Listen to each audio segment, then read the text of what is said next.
The Utah Avalanche Center is asking you to be extra cautious in the backcountry because the snowpack, they say, is unstable right now. Today, there were 2 avalanches near the Snowbird Resort employee housing area that's on the north side of Mount Superior. Here's a photo for you right now. You can see the slide. We know one skier was carried out about 400 feet. They were not hurt. They say with the current snowpack, avalanches can be triggered from quite a distance. The snowpack is very layered. It's very complex and very dangerous. And it's sort of wicked in that way because you might be able to ski 2 or 3 slopes, and maybe it's going to be the 4th slope that you ski or ride that's going to be triggered and be dangerous. Or, for example, where the skier was caught and carried, his was the 6th track down that slope.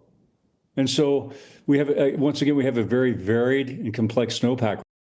Well, Hardesty there says that with current conditions, it's important to choose low-angle slopes, take all precautions, and enjoy the greatest snow on Earth with those precautions in mind.